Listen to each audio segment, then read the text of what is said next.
Good afternoon. It's Friday, the 25th of November 2016, just after 1 o'clock. Welcome to UK Column News. I'm your host, Brian Gerrish. With me in the studio, Mike Robinson.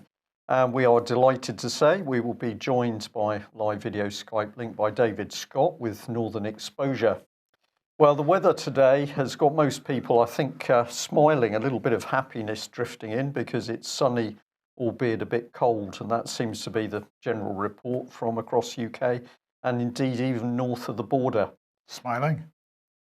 Cold. We're going to put a stop to the smiling anyway, because here we go. John Major, well, he's worried about Brexit, of course. The PSYOP continues here. He's worried particularly about the 48%. They're really determined to try to stir up as much angst amongst the 48% as possible. And he says the tyranny of the majority has never applied in a democracy, and it should not apply in this particular democracy. He said, I hear the argument for the 48% who voted to stay should have no say in what happens. I find that very difficult to accept. He said some of the 52% voted because they wanted to leave Europe, or they didn't like the government, or they didn't like immigration, or they didn't like the fact that there was a Sunday in the week. So it's very difficult to know precisely where the balance of real opinion lies. And he said that the campaign itself was shameful. He said, we need to understand and say publicly that most immigration is a boost to our national well-being and not a drain on it. So there you go. He is wading in to the psychological operation. And David, I'm just going to bring you straight in here because I thought the word democracy meant that the majority saw their will. Well, this is the case. I asked Mr. Swinney regarding a question regarding liberty, and he turned around and said, well, you get liberty if, and then he defined democracy. I said, no, that's not right. Often democracy is the very reverse of liberty. Democracy ultimately is two wolves and a sheep voting on what's for dinner. I'm amazed that this has only just dawned on Mr. Major. Maybe he's never lost before. Well, that's possible, but Brian, this, I think, gives us a little bit of insight into the mindset of these people. Yeah, I think this is fear, Mike. What we've got here are these people realising that they haven't got the control they thought they had over the views and opinions of the majority of people in UK.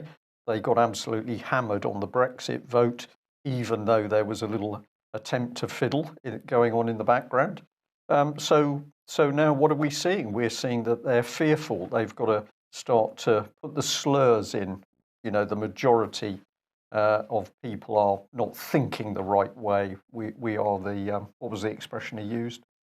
He's saying we're the tyranny. We're the tyranny, that's the right word. So this is John Major, not one of our best prime ministers at any stage.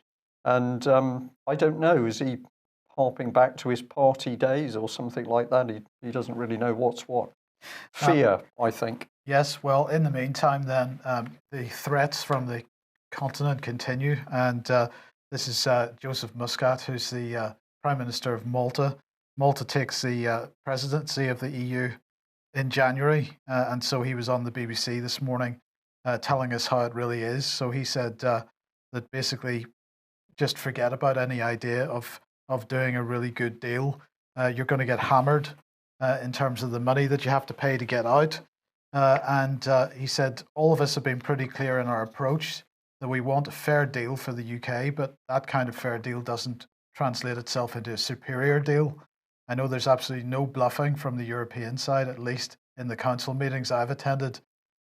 So he went on to say, this is really and truly our position. We're going to lose something with Britain leaving, is what he meant. We're going to lose something. But there will not be a situation when the UK has a better deal than it has today. So they, I suppose, are continuing to try to keep the pressure on to get us to stay in. Well, they're absolutely keeping the pressure on to get us to stay in. And as we'll see in a minute, we're back on the subject of the fact that UK is being locked in by the day over the creation, by the creation of the EU military.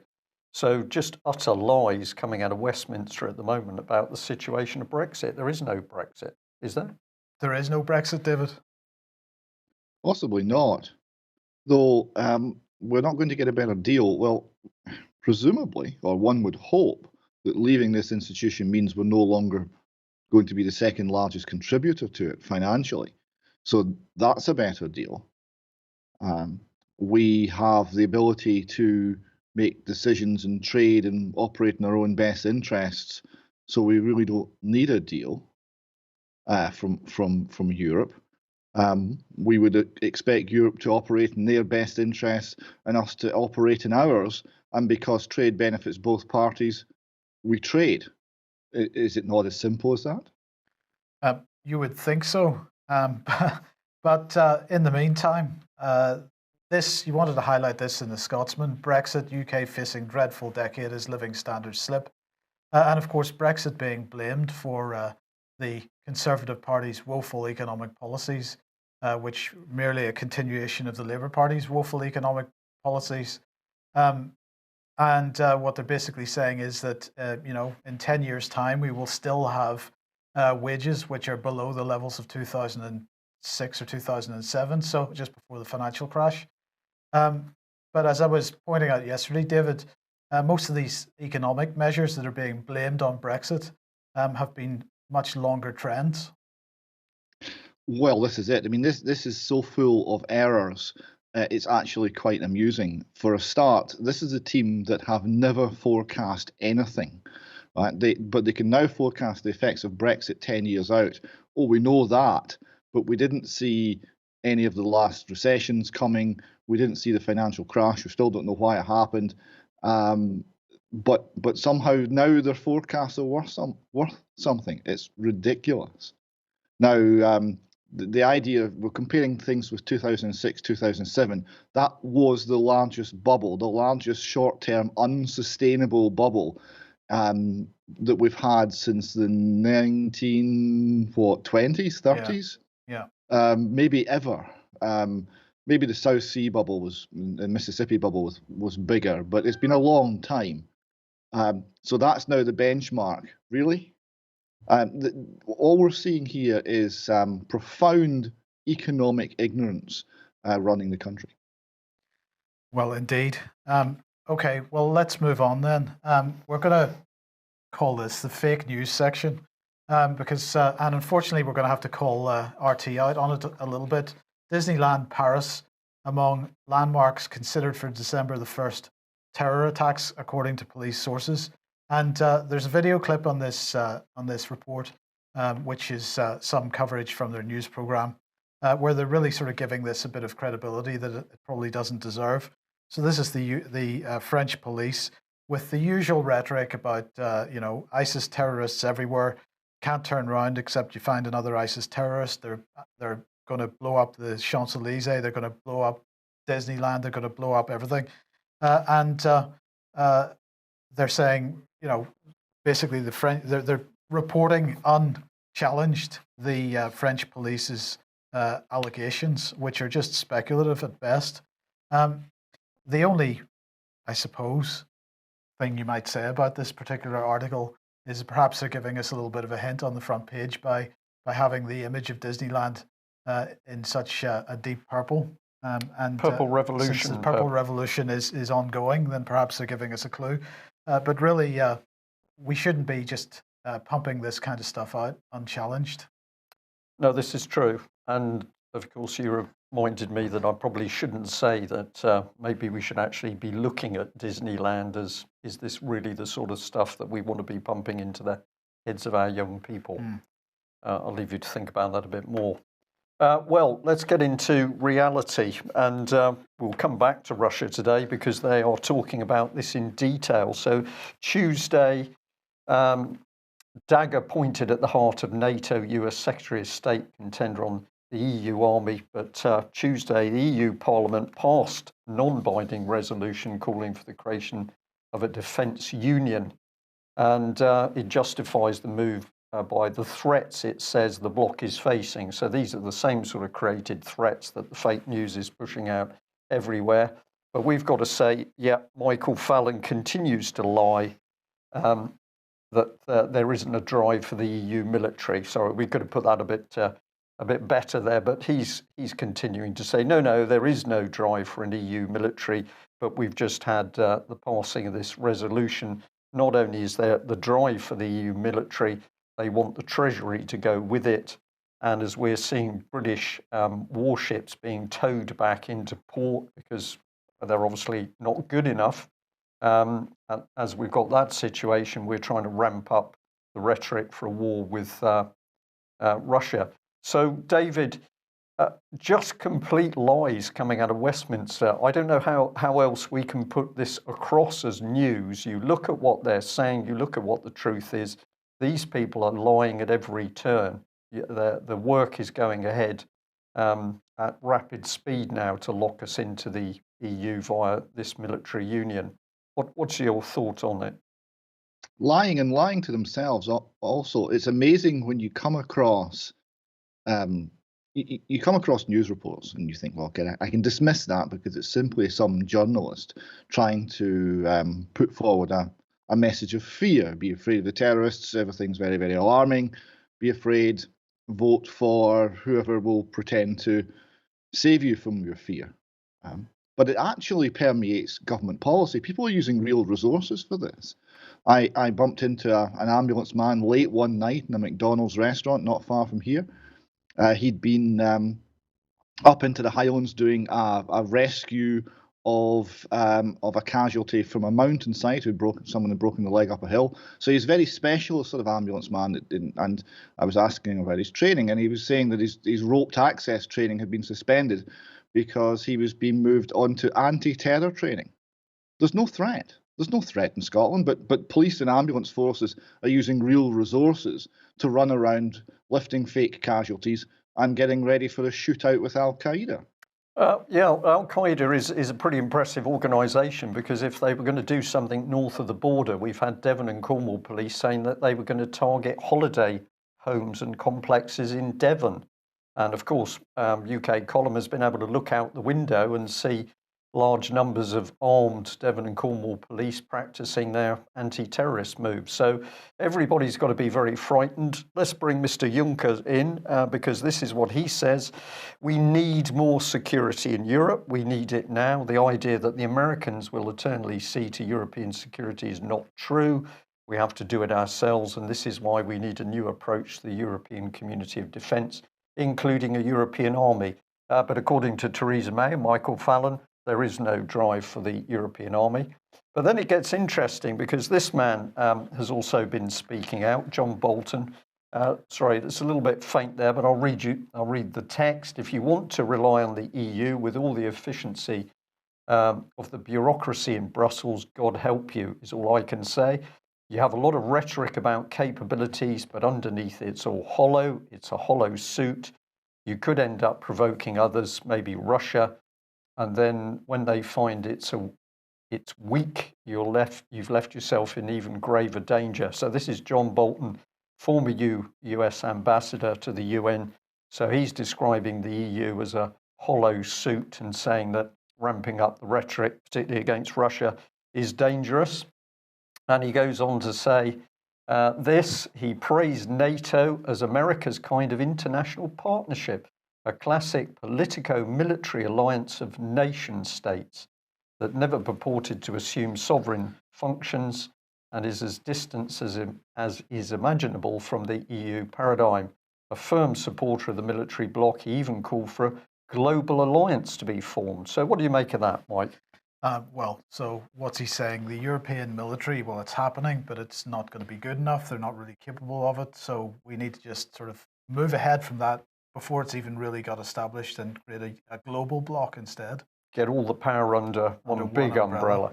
Yeah, interesting. Don't mess around with the EU. That's crumbling. What we need to do is draw every country into a worldwide military group, which of course will influence every nation state. David, with an eye on the clock, because we've got quite a lot to get through the news programme, it's getting obvious, isn't it, that we have the drive for this collective new world government going on here. Yes, Bolton's a very suspicious character anyway. And the first slide you put up there, I was amazed. I actually agreed with him. That's never happened before. yes, the EU is an inefficient, pretendy organisation, but it could transform fast enough, if it had an external threat, maybe, and there are several being provided, and or if it had the sort of dynamic leadership that it's fortunately lacked until now. So I think it's partly you're seeing some of the globalists are concluding that the EU is not going to be the template they hoped it was for the rest of the world. But you're also seeing a desire to accelerate and remove nations and independence, and with it, any form of liberty. Yeah, indeed. Well, you're making great efforts at the moment to wake up people in Scotland, and we've got the advert for your 30th of November event. Robert Green, I think you're hoping to be there, and a gentleman called John Smith. Yes, Robert's going to be there unless something untoward happens, and you never quite know with the Scottish Government. It's always possible. And he'll be talking about his ongoing fight for the Dohertys and Holly-Craig and other similar cases. John Smith is speaking on the subject of commercial liens and how to use the law to fight back against corruption in high places, something he is very gallantly attempting to do in Scotland right now. So those will be both interesting talks, and I hope we get a good turnout. We've got a lovely venue, and it's next to Glasgow Green. It's called the West, and I hope everyone can join us there. It's next Wednesday. We'll be there from about 6, but the talks start at 7 o'clock, 7 till 9. Okay, excellent. Thank you for that. And I'm sorry that we can't join you, but we'll see what happens for future dates. Well, just bring in Melanie Shaw. We haven't mentioned Melanie Shaw for quite some time. Melanie is still in prison, Foston Hall. We have no full information about what she was charged with, whether she was convicted, whether she was on remand. She's still in prison. This is part of a letter that she sent to us some time ago. We put it up to emphasise that even though she's in prison, mainly in solitary, her main concern is still preventing child abuse. So this is really quite a remarkable lady. But we understand that she's been able to get some more letters out over the last few days. And she's talking about a court hearing of some description. Of course, she didn't attend court. This was conducted via video link from the prison. But there is some mention that she's expecting to be out. Now, I can't verify this information at the moment. We simply don't know. But what we can say is that this lady has been locked up in prison for weeks, not knowing what charges are against her, or indeed whether she had been convicted of anything. But it seems that she may possibly be released. David, this is absolutely wicked that whistleblowers on child abuse are simply taken through a black system, a shadow judicial system, in order to put them in prison and keep them silent. John Major's comments against this background is particularly offensive. Thanks, Mike. It is, but it's losing its credibility quite rapidly now. We used to speak to people maybe 2 or 3 years ago, and they simply wouldn't or couldn't believe what was going on. Oh, there must be more to it. The authorities wouldn't do that. But case after case after case, the authorities are doing the most hideous things, and one by one, people are losing their confidence in them. We see that in the child abuse inquiries, where the various survivor groups have attempted to interact with the authorities, and one group by group they've had to accept that the powers that be are simply not capable of providing any sort of justice. It's simply beyond their competence now. And that realization is dawning on the people of this country, and I suspect on the people of the United States as well. Okay. Well, and we're also mentioned the Doherty family here. We've still had no word from the Dohertys. Whether they're safe or not, we simply don't know. We're holding donations that people have very generously made for the Dohertys. We're simply holding those funds at the moment. But David, UK column hasn't heard anything, and I believe that you haven't heard anything from them now for quite some time. No, it's excuse me, 2 weeks now, and yes, with every day the concern grows that they are perhaps have insufficient shelter, insufficient food, and it's very galling because we had arranged the necessary support here in the UK, and we're just waiting to put that into effect, and we hope to hear from them. But it's very worrying indeed that we haven't. Okay, David, you wanted to highlight this. Nicola Sturgeon to deliver the Charles Kennedy Memorial Lecture. There's a level of hypocrisy in this, which in fact goes way beyond hypocrisy. Yes, this is a few days ago. This lecture was given, and it was in Lochaber in Charles Kennedy's former constituency.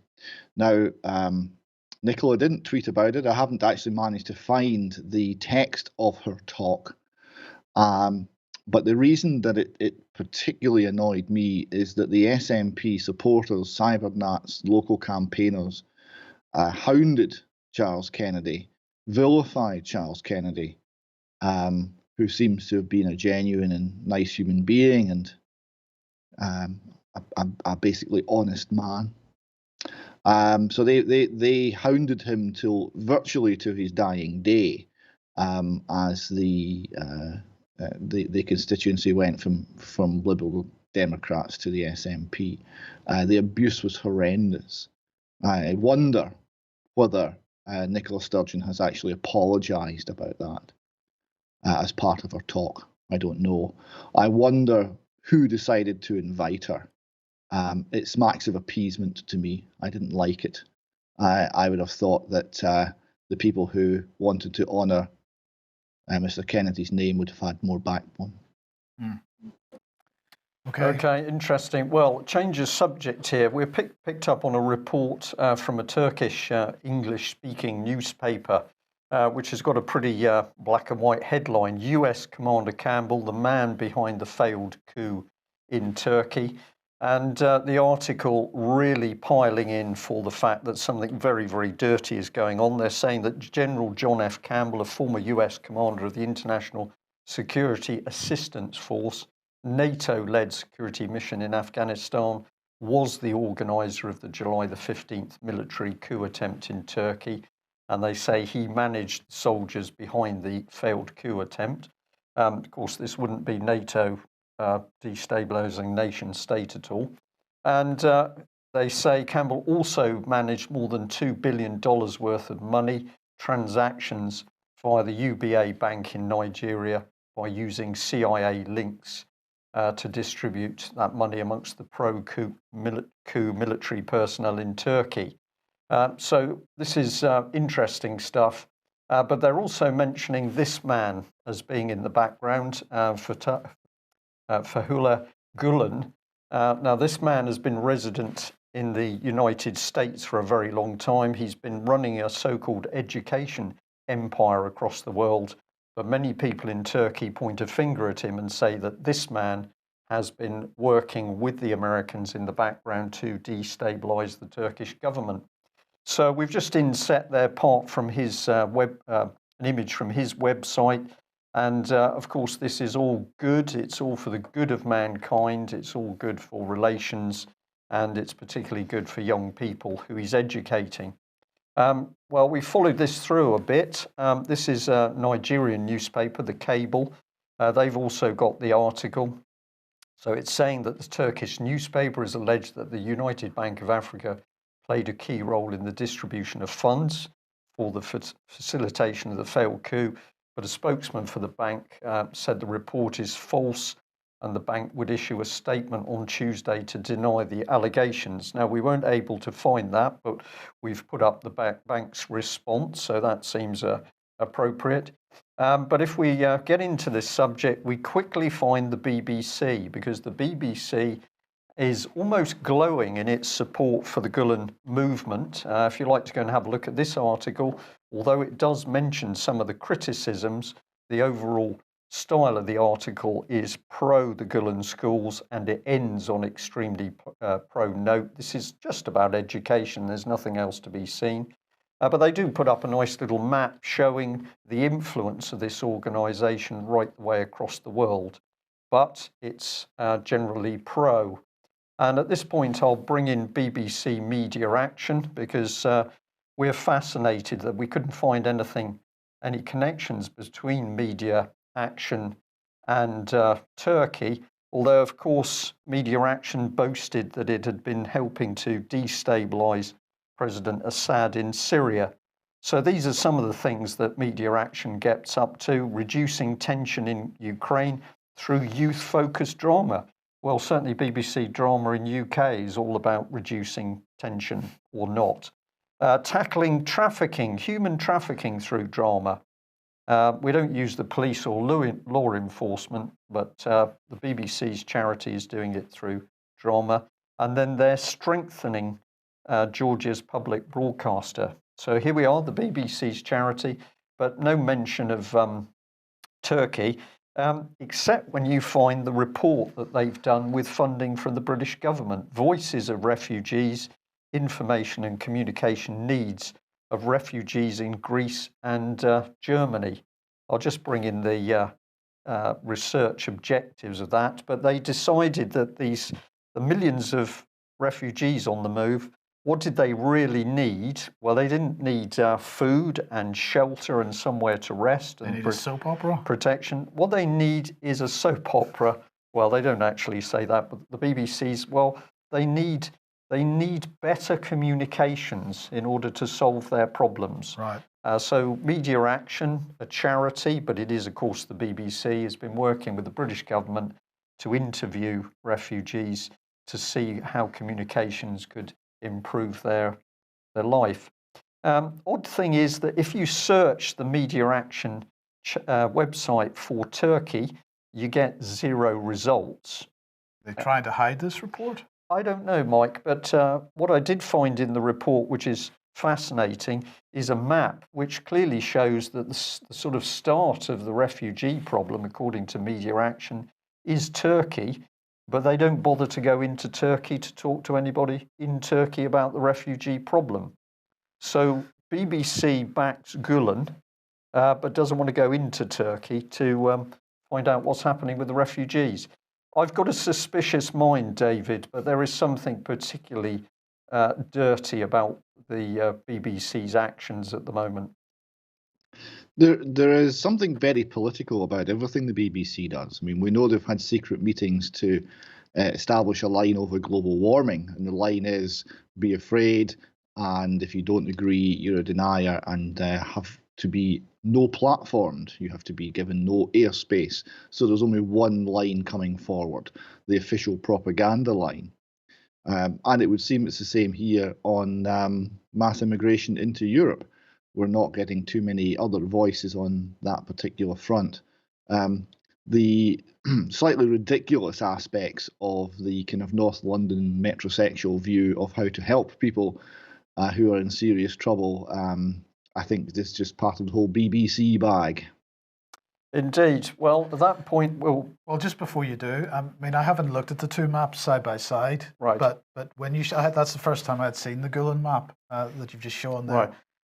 I think people should just have a look at the Gulen map and the BBC Media Action map, because it just from memory, it looks like they're operating in pretty similar parts of the country. The maps look quite similar from memory, so I can't say that for certain. I'd need to see them side by side, but maybe that people would like to do that. Well, we'd encourage people to do it. Don't believe what we're saying. Do your own research and check it out. But let's bring in Robert Green. And David, we mentioned Robert because he appears to be being threatened again by the Scottish government. We showed this letter which he'd received and pointed out to our viewers and listeners that Robert had been faced with a civil court case between himself and Dame Eilish Angelini.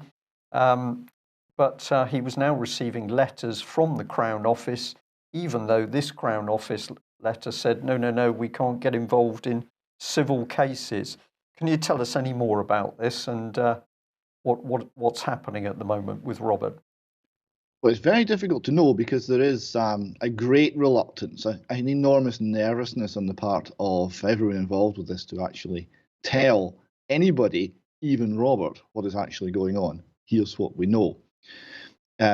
This dates back, it would appear, to a private civil action that was taken out by Dame Elise Angelini immediately Robert got out of jail in when he was jailed for breach of the peace.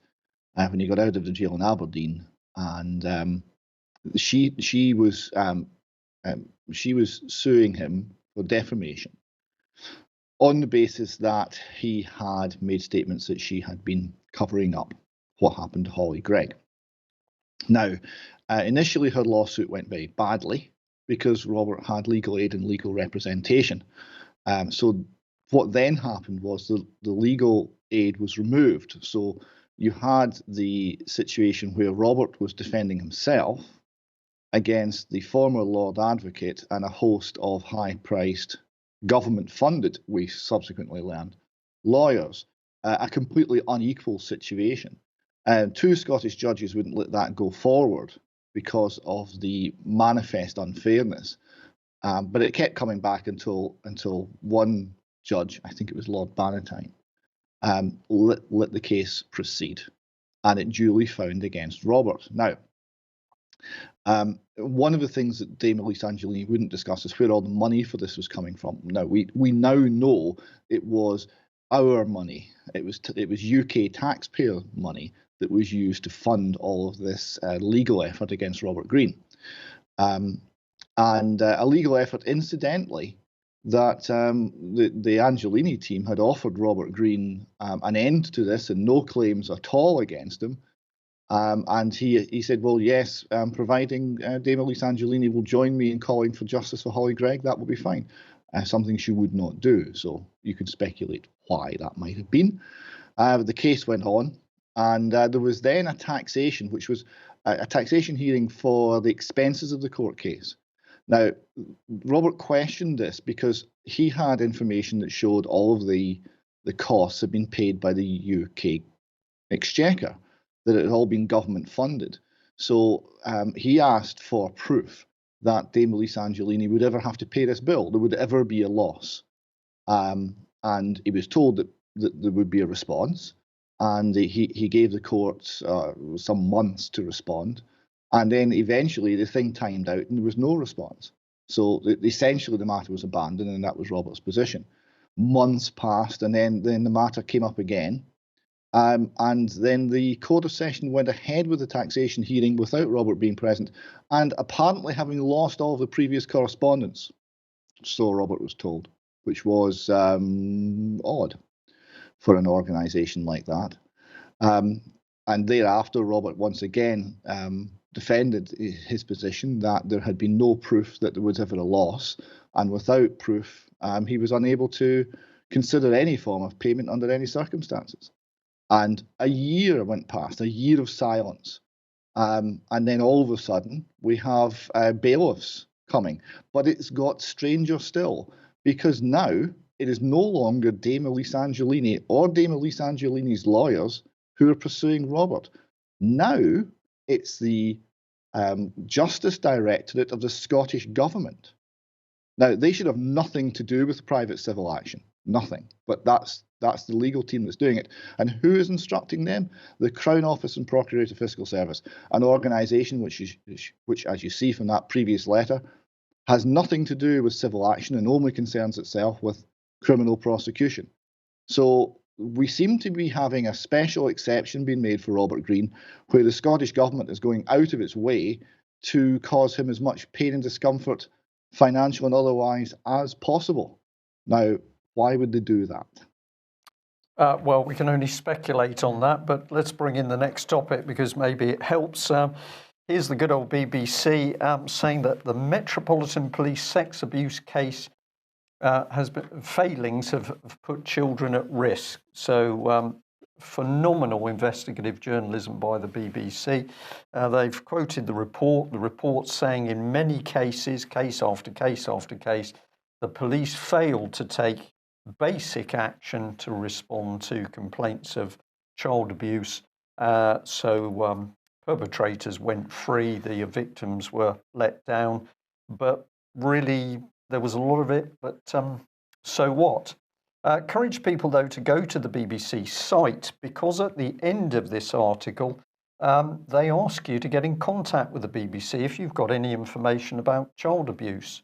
And you can put information in, and they say that somebody will come back and contact you. If you're happy to be contacted by a BBC journalist, please leave a telephone number that we can contact you on. And you've got the opportunity to put in some comments. So I should have in a minute some comments that I put in, but we'll bring that up in a slightly different context. So here you are, the BBC giving thousands of people the opportunity to hammer them over the fact that they are actually assisting the cover-up. Now, David, in the meantime, the child abuse victims groups are continuing to boycott the main child abuse inquiry because, well, this article from the Telegraph suggesting that they're now experiencing demands that they have to sign up to a code of conduct. Yes, this would be very interesting to see the detail of that, but it does seem bizarre, code of conduct. So we are putting pressure and limits on the survivors and victims. And there's still no, how many years are we into this inquiry now? There's still no justice. There's still been no public hearings. We haven't seen a single perpetrator actually brought to account. We haven't had a single explanation really of anything. And again, the confidence that people might have once had in the authorities ebbs away as they fail once again to deliver the most basic forms of justice. What are they for if they can't do this? Indeed. And the other thing that you wanted to highlight on this same topic is something that Brian in the UK column been talking about for so many years now, and that is the fraudulent activity of social services, particularly regarding children being taken into care, mostly unlawfully from parents. And this Belfast Telegraph article saying that a family court report was altered in a social services cover-up. This isn't the first time we've seen this type of behaviour, but it certainly seems like the first time we've seen it acknowledged in the mainstream press. Yes, it was the Belfast Telegraph reporting on an English case, which I thought was quite interesting.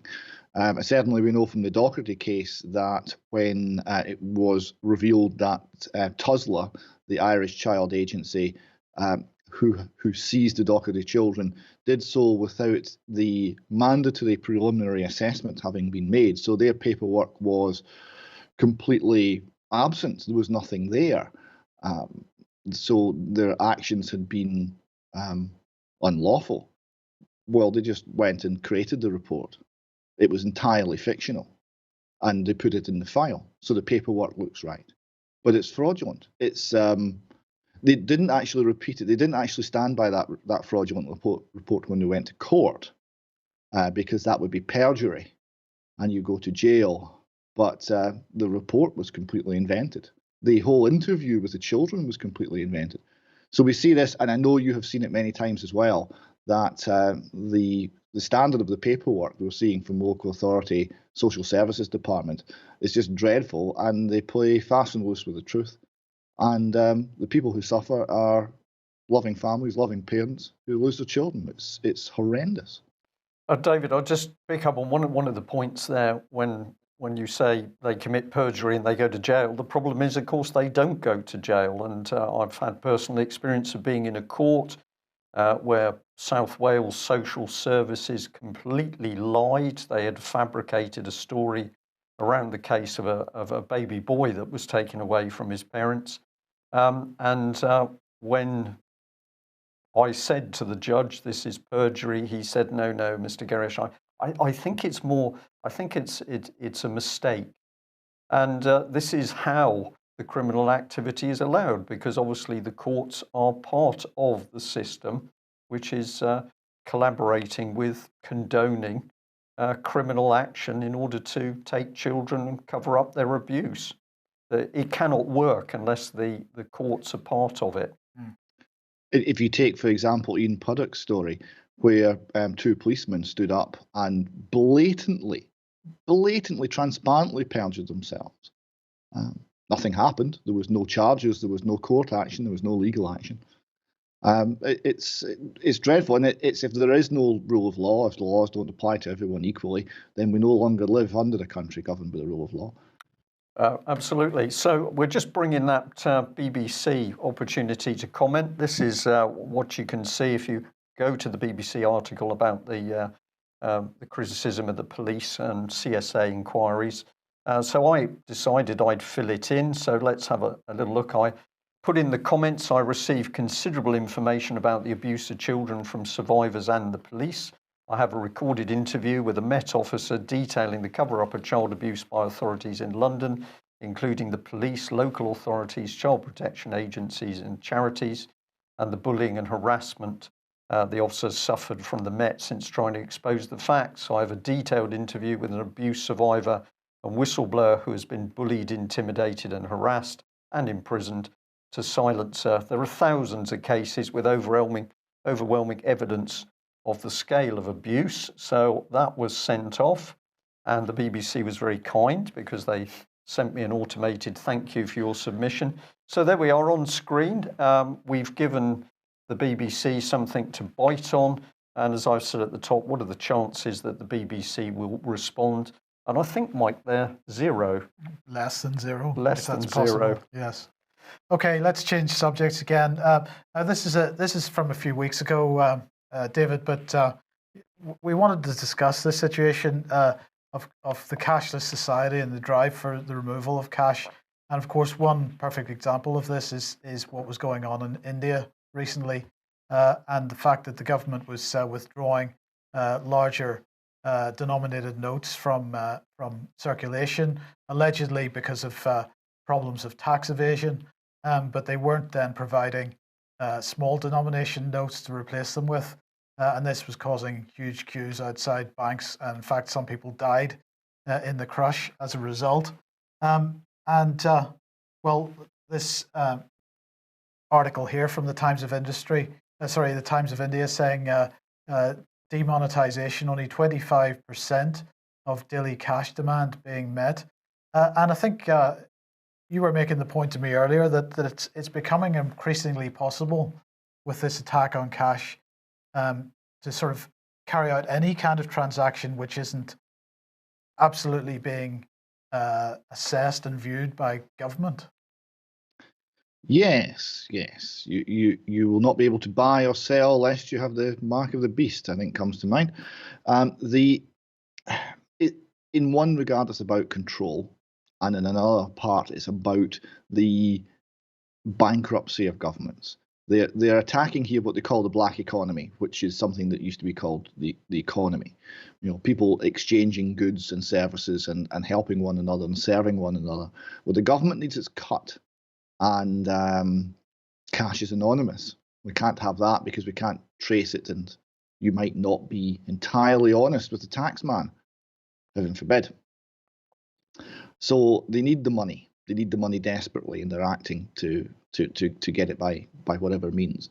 But there's a bigger issue here where you have the entire monetary system is becoming bankrupt. The banks were bailed out by the governments. The governments are now hitting the buffers.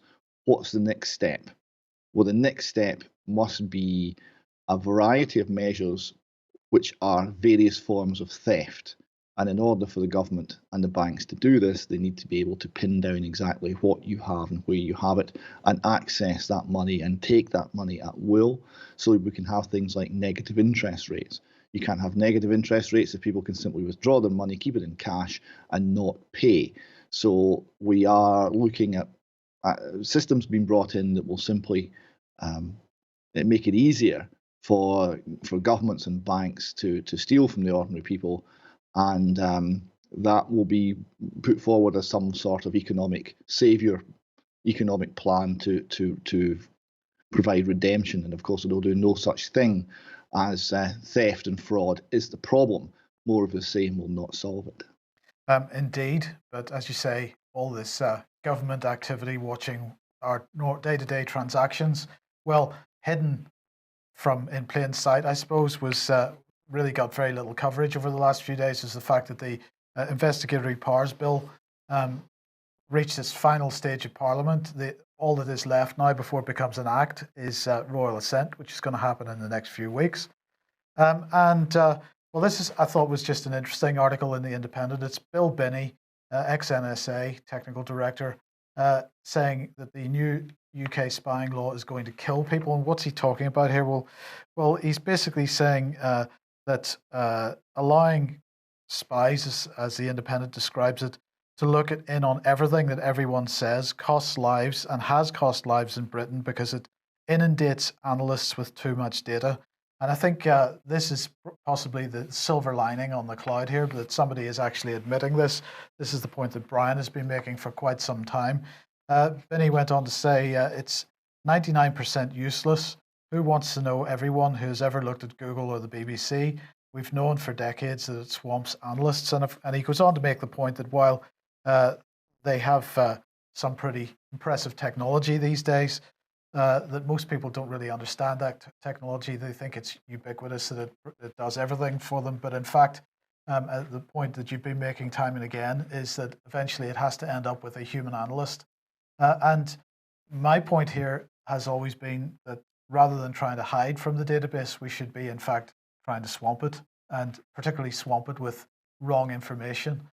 So perhaps we're getting a clue here as to the right approach to deal with this. Well, I think it's absolutely true, Mike. A lot of people very wary, scared now of using a telephone or the email, and this is completely wrong. You should be talking to everybody that you want to. But if you care to add some complete nonsense into your emails, somebody somewhere is presumably going to have the job of assessing it. And what they are now telling us is that you can swamp the system out. So 10 million automated analysis hits at some stage has got to be grouped up and produced in a report to a human analyst. That's why they're recruiting, aren't they? So we're up to 5,000, an extra 5,000 people, I think it was, with GCHQ, because they can't cope with the dross increase in information. Indeed. Just briefly, before we move I on. wonder whether you might bring her back on screen, Yeah, Mike, because I looked at the hairdo. Well, go on then, start with the eyes. Well, it's just the eyes. I mean, she puts Tony Blair to shame, really. I mean, those are impressive eyes of evil. Kind, aren't they? Yes. Kind eyes. I just looked at the hairdo and it reminds me of the furry ear of my spaniel hanging down.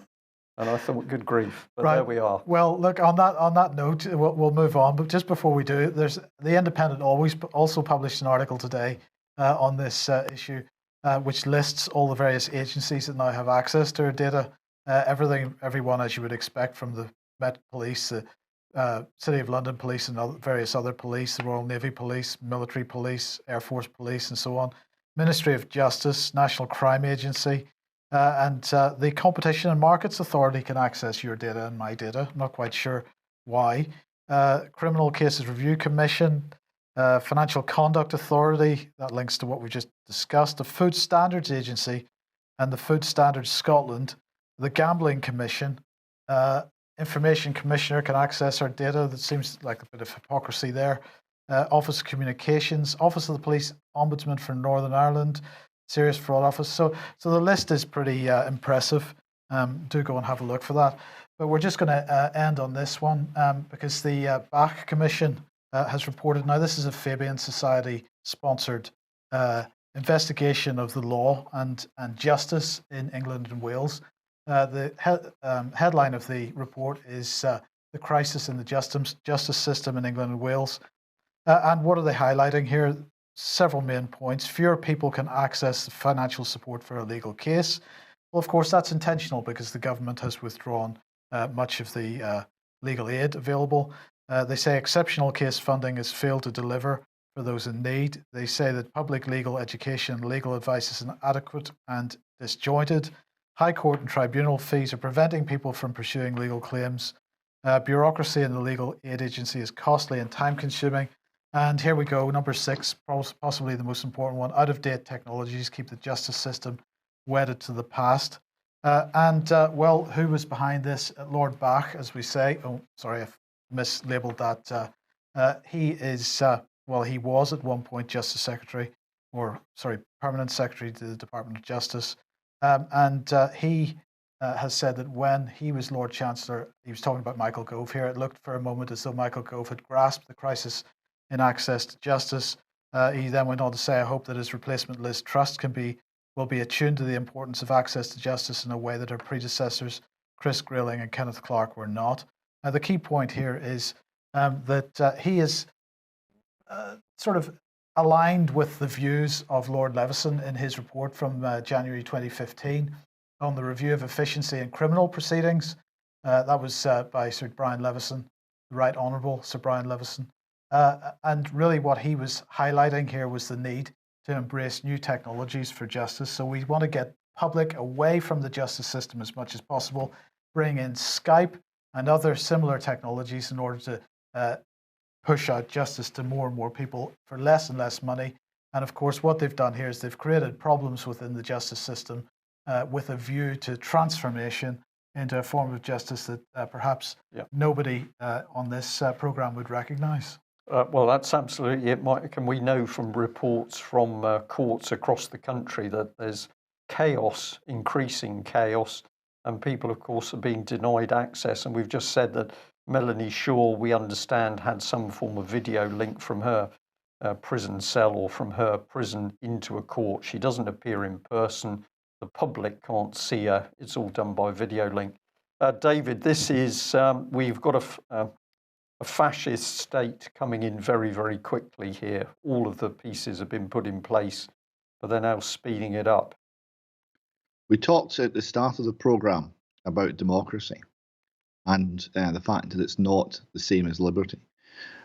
When it comes to protecting liberty, a far more important thing than the ability to go and put an X in a box once every 5 years is trial by jury. And that's under attack. Yeah, absolutely. Okay, well, we'll just bring in, of course, Mr. Leveson involved in the look at the courts, the same Mr. Leveson who was working to help the government close down on free press and media. So you want some transformational change towards the dictatorship? It appears that Leveson's your man. Yeah, indeed. Okay, David, thank you very much for joining us. I'm going to say to our audience, we will give you as much information as we can about what's happening with Melanie Shaw and the Dohertys as soon as we have it. As I've said, we'll hold money that's been donated principally for the Dohertys, but we also have some money coming in for Melanie as well. We'll hold that until we've got firm knowledge as to what's happening.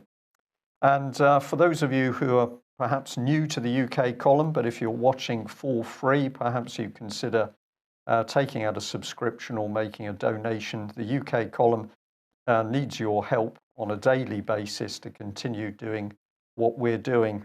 And at the end of the day, we would like to be expanding. We've got some ideas about what we'd like to do. And so as we take a look into the new year, I think UK column is going to be asking for some considerable support from our viewers and listeners to get into a new league. I think that's right, Mike, isn't it? Mm-hmm. Okay, thanks very much for joining us. We will be back same time Monday. Bye-bye. Bye-bye.